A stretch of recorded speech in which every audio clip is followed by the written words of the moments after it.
Certaines questions laissent en nous un doute certain, un doute raisonnable, ou alors un doute profond. Par exemple, Dieu a-t-il créé réellement la Terre en 6 jours littéraux de 24 heures? Ou est-ce qu'au contraire, la Terre est le fruit de l'évolution? Eh bien écoutez, aujourd'hui, on va recevoir Timothée, qui est professeur de sciences, un professeur qui nous partage sa vision du doute. Aujourd'hui, dans Histoire inspirante, on reçoit Timothée.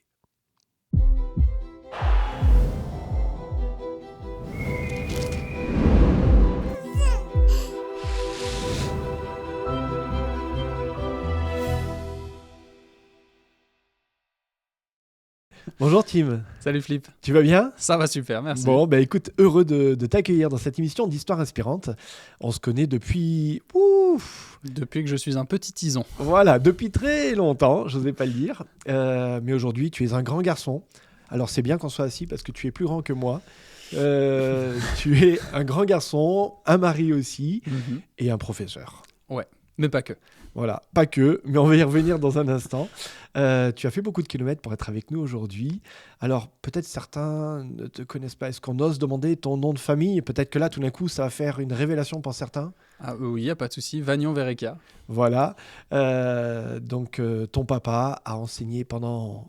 Enfin, enseigne encore. Enseigne toujours, il est à 36 ans d'enseignement, si je me trompe pas, et il n'a pas encore fini. Au campus adventiste du Salève à Collonges-sous-Salève, en Haute-Savoie. Et puis, ta maman travaille aussi, a travaillé pendant de nombreuses années sur ce campus. Elle a travaillé en Suisse aussi. Voilà, elle continue toujours comme trésorière adjointe à la Fédé Suisse. Voilà, donc la Fédération des Églises Adventistes en Suisse. Voilà, on a fait le pédigré, le contexte familial pour toi. Mais ce qui nous intéresse, bien évidemment, c'est ton témoignage que tu acceptes de venir nous donner ici devant ces caméras. Il y a deux axes à ton témoignage. Ouais. La jeunesse et puis ta passion. Pourquoi la jeunesse d'abord? Pourquoi la jeunesse? Il n'y a pas une seule bonne réponse, mais il y a plein de choses. Déjà, il y a eu la chance que j'ai eue de grandir dans une école adventiste, dans une JA aussi exceptionnelle. À Collonges, on a des animateurs et des jeunes incroyables. Et ça m'a, je pense, donné le goût de vouloir transmettre ce que moi j'ai reçu à ce moment-là. Alors, je vais te poser la question. Qu'est-ce que tu as reçu justement? Qu'est-ce que tu as envie de transmettre exactement? À la JA, c'est très simple. C'est tous ces moments de vie qu'on a eu ensemble avec mes animateurs, animatrices, tous mes responsables que j'ai eus, que ce soit au Bourgeon, au Tison, aux Explos, aux Compagnons. On a été accompagnés dans des moments de vie incroyables, dans des mini-camps, dans des activités, des temps spi. Et je me dis qu'il faut jamais que ça s'arrête. En fait. Donc je veux transmettre ça. Là, tu nous as donné plein de sigles. Alors pour ceux qui ne connaissent pas, les bourgeons, les tisons, ce sont les tranches d'âge pour les scouts. La JA, c'est la jeunesse adventiste. Voilà. Je décode. Oui, on ne sait jamais. Moi, j'ai baigné dedans aussi, je connais. Mais quand on est prof, les acronymes, on maîtrise. Voilà, exactement. Pire qu'à l'armée. Tu disais qu'il y a tellement de belles choses que tu as vécues. Tu parlais aussi des temps spirituels. Pour toi, ces temps spirituels, ils ont quelle valeur?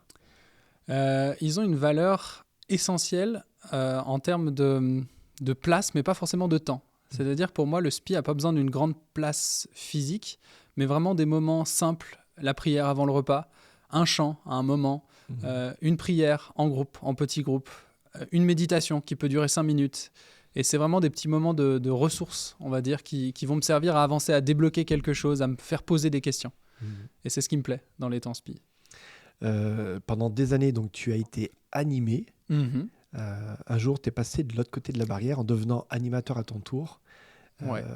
C'est un choix? Est-ce que tu as été obligé quelque part parce que tu avais envie de perdurer dans ce monde-là? Alors, j'ai eu 2 super responsables, Amandine et Clément, qui m'ont accompagné, qui m'ont proposé « Tiens, ça ne te dirait pas de faire animateur après les explos ?» Et je n'étais pas fixé, mais je me suis dit « Pourquoi pas ?» Et je me suis lancé, puis ça fait maintenant 12 ans que je suis animateur responsable. Donc il y a une notion en fait dans ce que tu dis de transmission en fait. Ouais. Ça veut dire quoi cette transmission? Transmission, c'est-à-dire qu'on a vécu des choses tellement belles ensemble, qui nous ont tellement marqués qu'on a envie que ça continue. C'est ça la transmission, c'est de partager dans un sens comme dans l'autre, de recevoir et de donner et de continuer en fait cette chaîne de transmission. Alors pour certains, dans cette transmission, il y en a, comment dirais-je, je sais que c'est pas ton cas, mais c'est pour ça que je vais quand même te poser la question. Vas-y. Il y en a certains, ils sont vraiment pour se faire du bien à eux, en fait. Tu vois ce que je veux dire? C'est-à-dire qu'ils sont en mode, j'ai besoin d'exister, j'ai un statut, j'ai une chemise, j'ai une certaine autorité. Je sais que c'est pas du tout le cas pour toi. C'est pour ça Non, que c'est j'ose te pas- poser la question. Euh, Qu'est-ce que tu retrouves, toi, dans ce rapport avec les jeunes finalement, qui te nourrit tout autant que toi, tu peux leur apporter quelque chose? Ce que je retrouve, c'est de la fraîcheur, de la curiosité, de l'énergie. Et c'est vrai que ça me fait un bien fou parce que ça me remet en question en permanence. En me disant, mais c'est fou, je l'avais jamais pensé comme ça. Et eux aussi, ils le voient différemment. Et ça, j'adore. Parce que ça me permet de réfléchir autrement, de voir le monde autrement, alors que j'y arriverais pas tout seul. Mm. Toi, tu te vois comme un éducateur dans le cadre de ces activités scouts? Non, je me vois comme un étudiant avec un petit peu plus d'expérience. Je le mettrais comme ça. Pour moi, c'est ça, un enseignant, un animateur, un responsable. C'est juste un étudiant, mais qui a un peu plus de bouteilles. Est-ce qu'il y a une ou des expériences que tu accepterais de nous révéler, justement, sur ce parcours avec des jeunes, parcours peut-être de foi aussi? Mhm. J'en ai deux comme ça là, qui me viennent en tête, assez instinctivement. Un rallye explo, où on n'était que 4 jeunes à pouvoir y aller, de la troupe de Collonges. Et il y a une animatrice qui a décidé de poser des jours de congé. Elle travaillait dans le domaine de la santé, donc pas simple, de nous accompagner toute seule avec 4 jeunes et de passer ce rallye explo avec nous, à s'occuper de nous, à prendre soin de nous. C'est Eve, elle se reconnaîtra, j'espère. Et ça a été vraiment un moment exceptionnel parce que j'ai réalisé à ce moment-là, il y a quelqu'un qui est prêt à sacrifier ses jours de congé, à sacrifier son week-end, juste pour passer du temps avec nous. Et c'était vraiment exceptionnel. Parce qu'elle était avec nous dans tous les moments, les temps de repas, les temps de jeu, d'activité, les temps de prière ensemble. Et c'était vraiment exceptionnel. Je garde un souvenir très très marquant de ce rallye explo, grâce à elle en fait, grâce à cette animatrice. Donc en fait, le témoignage spirituel, c'est le témoignage d'un animateur qui est vers toi et ça t'a touché dans son investissement. C'est ça, c'était rien de flashy, pas de paillettes, de feux d'artifice, mais simplement cette présence constante, cet accompagnement, cette bienveillance permanente. Et ça, je me suis dit, si ça peut m'inspirer un peu, c'est bon signe. Comment on passe de, t'es touché par une animatrice qui quelque part se consacre du temps, qui consacre du temps pour toi, à toucher aussi spirituellement? Est-ce que c'est deux choses différentes, ça n'a rien à voir, ou au contraire, il y a un lien entre les deux? Je pense que c'est lié, ça fait partie intégrante. Encore une fois, je ne suis pas militant, on me verra jamais évangéliser ou missionnaire comme on peut le voir dans certaines images d'Épinal, on va dire, mais je pense que c'est par cette transparence, le fait que parce qu'on est croyant, on va avoir cette bienveillance, cette douceur, cet amour de l'autre. Et je pense que c'est ça, en fait, le principal. Et c'est par là que ça m'a touché. C'était pas par une grande prière qui termine par un amen, toute l'assemblée hurle amen et puis tout le monde est heureux. Non, c'était vraiment par des petits gestes du quotidien. Alors c'est ta nature aussi, hein? Oui, une nature plutôt discrète quand tu étais en tout cas adolescent ou quand tu étais dans l'âge que moi je t'ai connu, je crois que tu avais 7-6 ans, dans ces eaux-là, voilà, plutôt en retrait. Donc finalement, l'impact pour toi, c'est davantage sur la présence que sur des grands discours. Oui, j'aime pas les grands discours, ils m'ennuient. Je sais où ça va et je sais où on va arriver, il n'y a aucun intérêt à écouter, on sait déjà où ça termine. Bon, pour ceux qui n'avaient pas compris, on l'a pas dit encore, mais on va y arriver. Oui. Tu es un prof de SVT, de sciences et vie de la Terre, non. c'est ça? Ah, c'est plus ça. Sciences de la vie et de la Terre. Pardon. Sciences et vie, c'est le magazine. Je milite, pardon. Voilà, tu vas directement à l'essentiel, droit au but, sans aucune référence à un club, hein, bien évidemment. Tu as dit il y avait un deuxième témoignage qui t'a touché particulièrement avec des jeunes. Ouais, depuis maintenant 2-3 ans, je parle de plus en plus de science et de religion. Parce que c'est vrai que c'est quelque chose qui est relativement conflictuel encore dans notre Église et de plus en plus aujourd'hui, ça revient sur le devant de la scène. Et c'est un domaine qui me touche tout spécialement parce que je suis croyant et je suis scientifique, si je peux m'appeler comme ça sans prétention. Et en fait, c'est en me disant, tiens, je suis peut-être pas le seul à ressentir ce besoin ou cette problématique et à vouloir en parler, à vouloir m'exprimer et en même temps écouter, s'interroger dessus. Et donc, j'ai fait quelques petites interventions d'abord à Challenger pour faire un petit atelier. Donc, un week-end destiné aux jeunes de 16 à 25 ans. Voilà. Et puis ensuite à Collonges, dans un culte oasis, puis encore à Collonges pour les étudiants de la FAT. Donc, Et je traduis à chaque fois. faculté adventiste de théologie, pardon, oui. Voilà. Et puis dans le cadre pour des étudiants qui se destinent à Ouais. être pasteurs. C'est ça. Mm.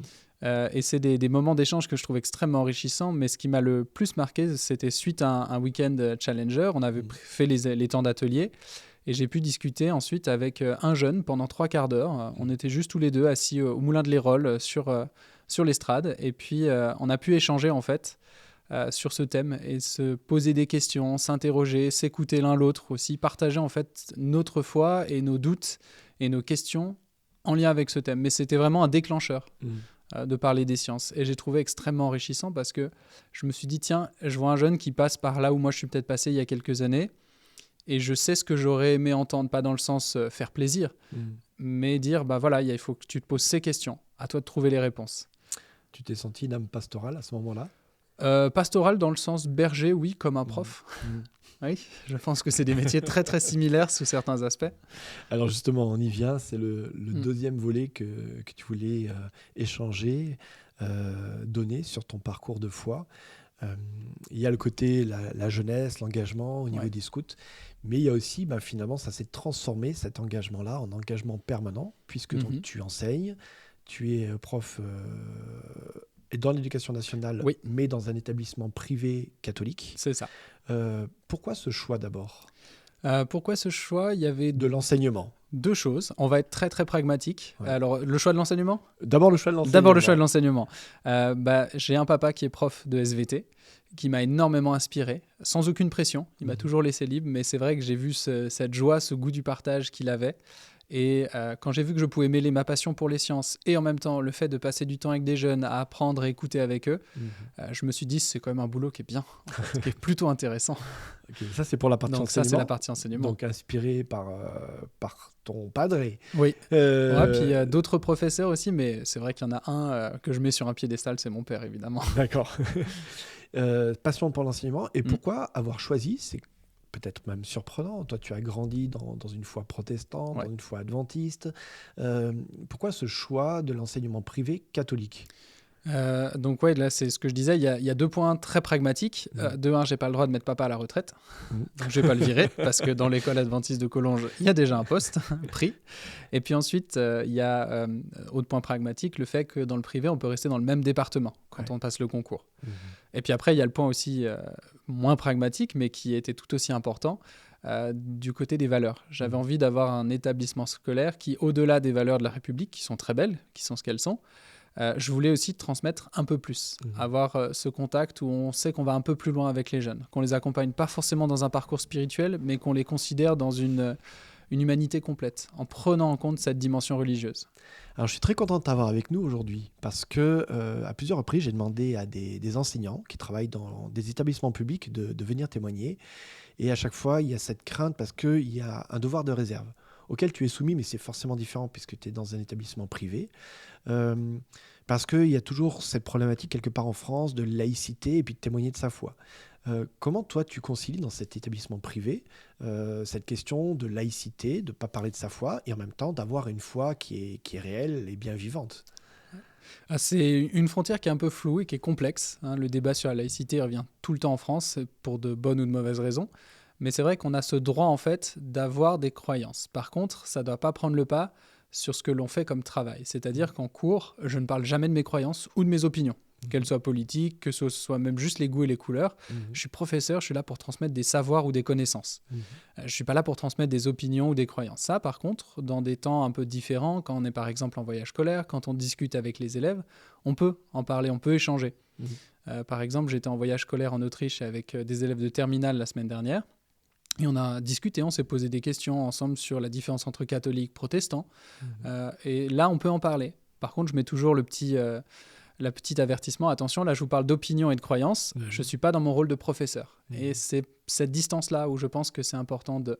On ne va pas nier qu'on est humain, qu'on a des croyances, des opinions. Par contre, c'est important pour leur esprit critique de dire « Attention, là, je ne vous parle pas en tant que professeur, je vous parle en tant qu'être humain. » Même si les profs sont des êtres humains. C'est frustrant pour toi d'être entre guillemets limité dans ce partage? Je dirais pas que c'est limitant parce que de Ouais. toute manière, mon partage, il restera très sobre. Mhm. Je vais dire je suis chrétien, et en général, ça s'arrêtera là. Mhm. Après, pour moi, mon partage, il va au-delà de simplement les mots, mais c'est dans les gestes, dans la manière dont je suis avec mes élèves. J'espère être bienveillant, être attentif, avoir ce regard, ce petit truc en plus, si on peut dire, parce que je suis chrétien. Alors, ça ne veut pas dire que les autres ne l'ont pas parce qu'ils ne sont pas chrétiens, mais je me dis, j'ai ce devoir et j'ai cette envie de pouvoir faire plus. Alors, tu me l'as dit hors antenne, et tu Mhm. nous l'as dit, la Ouais, science, c'est pas un job pour toi, c'est une vraie passion. ouais. Euh, tu cherches tout le temps. Tu ne fais pas Mhm. juste que répéter tes cours parce qu'ils évoluent pas non plus complètement d'une année sur l'autre. Ils Non. évoluent, mais en tout cas, tu les fais évoluer aussi et tu recherches régulièrement. J'imagine que régulièrement, tu te retrouves un peu, comment dirais-je, confronté à ce que tu crois Mhm. intimement, personnellement, et confronté à des réalités scientifiques, du coup, qui peuvent parfois questionner ta foi. Alors, j'ai cette chance de croire très peu. Je vais le dire comme ça Ouais, fait va peut-être falloir que tu bizarre, m'expliques ça. mais j'ai la chance en fait d'avoir des croyances déjà de un, Mhm. mais de deux, d'avoir peu de croyances. Je suis absolument pas dogmatique. Mhm. C'est-à-dire que pour moi, mes croyances fondamentales, je pourrais les résumer en quelques phrases, pas 27. Mhm. J'arriverai pas, ça ferait trop. Mais je crois en un Dieu d'amour, et à partir de là, tout le reste découle. Mhm. Et donc c'est rare que je trouve en fait des observations scientifiques, des faits, des connaissances qui s'opposent à cette idée-là. Ça n'est même jamais venu. Mhm. Je n'ai jamais vu de faits qui me disent un Dieu d'amour ne peut pas exister. Mhm. Parce qu'en science déjà, il y a un principe très simple, on ne peut pas prouver l'inexistence de quelque chose. C'est un impossible. Mhm. Et c'est pas le travail des sciences. En science, on cherche à décrire ce qui nous entoure, Mhm. à décrire, à comprendre les mécaniques derrière. Donc pour moi déjà, il y a cette opposition de principe qui n'existe pas entre les sciences et la religion. Et puis ensuite, je compartimente beaucoup, euh, mais des compartiments qui peuvent bouger, hein, c'est pas Mhm. figé. Mais j'aime bien compartimenter dans le sens que pour moi, la religion, elle est là pour répondre à pourquoi je suis là. Mhm. En fait, mes croyances, elles sont là pour expliquer pourquoi j'existe en tant qu'être humain, avec mes spécificités, mon amour que j'ai à partager aux autres, tout ce que j'ai envie de faire, etc. Mhm. Et puis, il y a les sciences qui vont m'expliquer comment je suis là. C'est-à-dire comment mon cœur fonctionne, comment mon cerveau fonctionne, comment est-ce que je respire, etc. Et à partir du moment où je distingue qu'il y a deux questions et que je cherche des réponses différentes, je ne peux pas les mélanger. Et du coup, je ne peux pas les faire rentrer en conflit. Ou alors, ce serait de la malhonnêteté intellectuelle. Et ça, c'est quelque chose que je reproche beaucoup dans les conflits que l'on a. On cherche à mélanger des choses qui sont distinctes. Alors justement, il y a eu des conflits qui Mhm. sont, je ne vais pas dire depuis la nuit des temps, mais en tout cas depuis très longtemps. Ouais, 1861, la publication de l'origine des espèces, à Alors tout oui, hasard. je pensais même plus loin. On pourrait remonter à Galilée, Ouais. le débat sur est-ce que c'est la Terre qui tourne autour du Soleil, est-ce que la Terre est plate. Alors encore que Galilée était soutenu par une partie de la communauté religieuse. Tout à fait. Ouais, C'est ouais. presque un faux débat aujourd'hui, mais Aujourd'hui, mais ça lui a c'est... coûté quand même un petit peu Oui. aussi personnellement. Donc on voit qu'en fait dans l'histoire chrétienne, hein, Mhm. on va partir de là, dans l'histoire chrétienne, il y a toujours eu une tension assez forte entre justement la science et la foi. Ouais.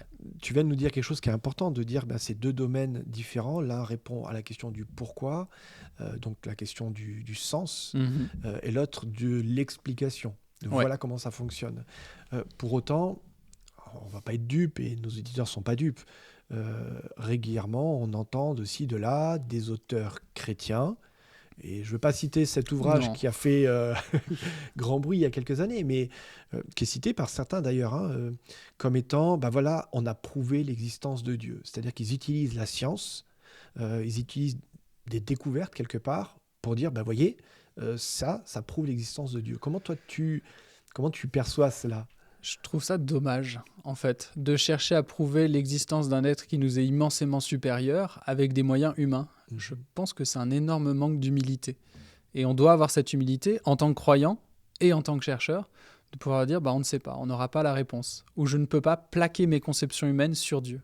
Je ne peux pas définir Dieu comment il est, sur ce qu'il a fait. Je ne peux pas arriver à le comprendre, ça nous dépasse normalement. Et un scientifique, il va clairement établir le fait qu'il étudie des choses qui nous dépassent. Par contre, on va essayer petit bout par petit bout d'avancer. Et donc, avec cette humilité de base, je pense que ça annule le besoin d'essayer de prouver l'existence de Dieu. Et puis, si on arrive à prouver l'existence d'un Dieu, la foi n'existe plus. Parce que par défaut, la foi, c'est croire sans voir. Donc, à ce moment-là, pour moi, c'est un énorme problème de chercher à prouver l'existence d'eux. Tu peux comprendre quand même que pour des gens, quand ils font référence à la science, aujourd'hui, ça les angoisse, même ça les Mm. terrorise. Est-ce que enfin, qu'est-ce qui fait, selon toi, que ils ont besoin de prouver l'existence de Dieu, de s'accrocher à des choses sûres sur Dieu existe, regardez, c'est prouvé scientifiquement. Je pense que c'est une peur du doute, en fait. Alors que le doute, c'est quelque chose de bon. Moi, je pense que le doute est nécessaire. On en a besoin. J'allais te dire, tu as peur du doute, toi, ou pas? Non, je considère que c'est un excellent outil. Parce Ouais. que c'est lui qui me permet de réfléchir. Est-ce que je dois faire quelque chose ou non? C'est bien de douter. Si je ne me pose pas de questions, je vais droit dans le mur. Et le fait de pouvoir se poser des questions, même sur des sujets comme la foi, sur l'existence de Dieu, de me dire, mais Dieu, il existe vraiment ou pas? Je pense que c'est nécessaire dans tout le parcours des croyants. C'est pas forcément agréable, mais c'est hyper important. Même chose, c'est un scientifique, si on ne doute pas, on n'avance pas. Le dogmatisme n'a pas de place en science. On doit pouvoir remettre en question tout ce qui a été établi avant. Et la recherche de tous les chercheurs dans le monde, c'est de prouver que tous les autres se sont trompés jusqu'à lui ou elle. Et de pouvoir dire, regardez, j'ai trouvé quelque chose de nouveau que personne n'avait vu. Et ça, c'est le Saint Graal, c'est le prix Nobel. Donc ce doute, pour moi, il est nécessaire parce que c'est un outil pour pouvoir avancer. En science, comme en étant un croyant, et comme dans la vie de tous les jours. Si je ne doute pas, ça veut dire que je vais faire des erreurs et que je ne m'en rends pas compte. Parce qu'on n'est pas parfait. Tu disais tout à l'heure, on revenait au début de cette émission, deux passions, la science, les jeunes. Ouais. Tu parlais de cette rencontre où tu as discuté pendant un bon moment avec des jeunes sur la science. L'un de ces jeunes était croyant. En tout cas, il a grandi dans une famille croyante. Le deuxième, je crois que non. Non, pas du tout. Pas du tout. Comment, du coup, alors là, on n'est plus dans un cadre d'enseignement à l'école, hein, du coup, comment toi, tu as partagé et comment vous avez... vous vous êtes questionné ensemble, parce que je l'ai entendu tout à l'heure dans ton discours, c'est pas juste toi, tu leur imposes ta manière de penser, mais comment vous avez échangé sur cette question justement de la foi, de la science, la compatibilité ou au contraire l'incompatibilité de ces deux domaines, de ces deux, je vais même le dire peut-être ces deux sciences. Ouais. Déjà, ce qui avait blessé ce jeune et ce qui m'avait blessé moi aussi quand j'étais jeune dans l'église. Donc le jeune croyant. Le jeune non-croyant. Ah, le jeune non-croyant. D'accord. C'était de voir qu'il y avait des croyants qui étaient absolutistes. C'est-à-dire, je crois, je sais, j'en suis sûr, c'est certain, tout va bien. Dieu existe, point, il n'y a pas de question. Tout ce que l'on croit, c'est vrai, point à la ligne. Donc lui, pour un non-croyant... C'était douloureux de voir qu'il y avait des gens qui avaient des absolus alors que lui n'en avait aucun. Est-ce qu'on pourrait même dire que c'était pour lui une cause de ne pas rencontrer des croyants parce qu'il y avait une fermeture d'esprit? Ah oui, c'est un blocage en fait. Ouais. De voir des gens qui vous disent mais c'est comme ça parce que c'est vrai, et vous de ne rien ressentir et d'être simplement en face et de se dire bah lui il croit tout ça mais moi j'en vois rien. C'est très douloureux, on est face à un mur d'incompréhension. De l'autre côté c'est merveilleux, c'est fabuleux, mais moi c'est inaccessible pour moi et ça c'est un énorme problème. Alors ça ne te correspond pas? Non. Toi tu n'es pas comme ça? Non. Du coup comment il a accueilli ta parole à ce moment-là? Comment il s'est dit ah bon, c'est possible d'être croyant et ne pas être absolutiste? J'ai commencé, et je vais le dire en toute humilité, mais par faire preuve d'humilité. Dans le sens que je lui ai dit ma foi elle est fragile. J'ai utilisé un exemple tout bête, je dis ma foi c'est une flamme de bougie, on n'est jamais sûr si elle va tenir ou si elle va s'éteindre. Et je lui ai dit moi c'est comme ça que je vis ma foi, elle est très fragile, mais c'est pas une critique ou c'est pas une souffrance. C'est de dire y a du doute tout autour, mais j'ai cette petite lumière qui est toujours présente. Alors, parfois je la vois plus très bien, parfois je sais même plus si c'est allumé ou si c'est éteint, mais en général elle est là. Et en fait j'ai commencé par dire ça, je crois en Dieu, j'espère qu'il existe, parfois ça m'arrive de douter, et c'est normal. Et j'en souffre pas. Et du coup, je vais pas crier aux autres, Dieu existe, vous avez intérêt à vous convertir, parce que des fois, j'en suis même pas sûr. Et en partant de cette approche où je lui ai montré que être croyant, c'était pas forcément être absolu, c'était aussi douter, ça a pu permettre d'engager la discussion, de se dire, tiens, en fait, moi, je ressens peut-être un tout petit truc aussi de temps en temps, cette petite flamme, et ça veut dire que peut-être je suis croyant. Peut-être qu'il y a quelque chose en plus. Et ça permet de soulager, de ne pas avoir cette pression de « je dois voir Dieu, je dois ressentir Dieu. Quand je prie, il faut que j'entende la réponse de Dieu. Il faut qu'il y ait des signes qui me parlent. » J'ai jamais eu tout ça. Et pourtant, je suis croyant. C'est intéressant parce que là, on pourrait croire que ta foi, elle n'est pas très solide. Peut-être comme d'autres témoignages qu'on a pu avoir dans cette émission. Alors qu'au contraire, moi, j'ai quand même l'impression que même si tu décris une petite bougie fragile, au moins dans le courant d'air, elle pourrait s'éteindre. Au contraire, finalement, ta foi, elle est très ancrée dans cette fragilité. C'est ça. En fait, ma foi, elle est solide parce que j'ai tapé dessus, très fort, tout le temps, et que je continue de le faire. Et c'est un principe de chercheur, de toujours taper sur ce que l'on sait pour vérifier est-ce que c'est assez solide. Et je pense que ça renforce. Ça fait quelque chose de petit, mais pas négatif. J'ai une base et je sais que je peux m'appuyer sur elle parce que je l'ai testée et je continue de la tester en permanence. Et je me permettrai de remettre en question tout ce que je crois. Que ce soit dans les sciences, que ce soit dans ce que je fais, que ce soit dans ma foi. Si je ne m'autorise pas à remettre en question ce que je crois, pour moi, ça veut dire que je fais des erreurs.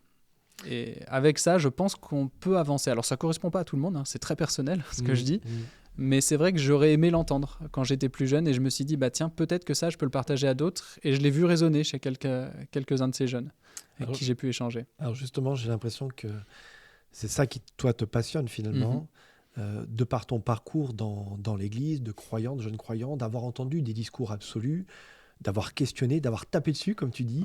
Ouais. Aujourd'hui, face à ces jeunes que tu as rencontrés, que tu rencontres au quotidien, avec qui tu dois garder une certaine réserve, hein, on l'a dit, bien sûr.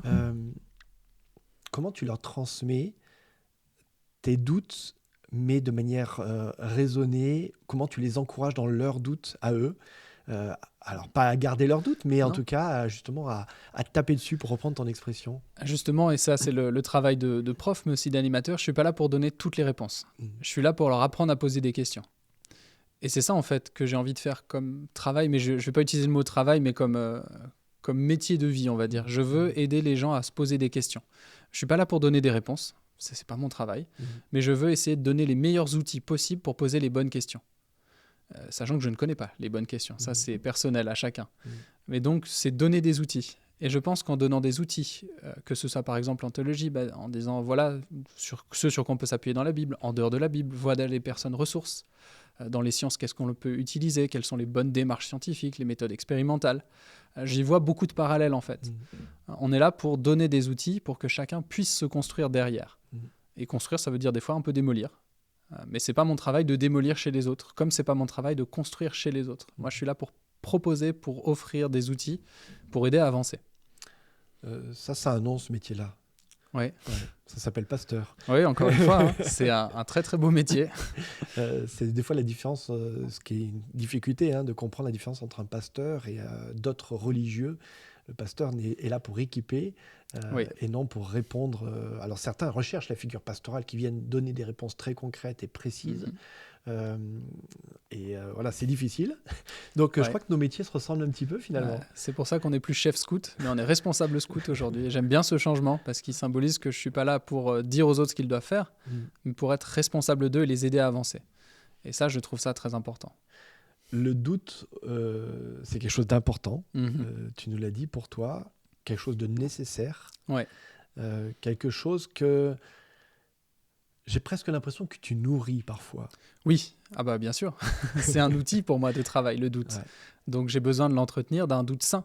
Pas un doute qui va détruire chez les autres, même si ça peut en avoir l'apparence, mais un doute qui va me permettre d'avancer, de construire. Parce que si je vois qu'il y a une petite brique qui bouge dans mon mur, je vais l'enlever, je vais en mettre une plus solide.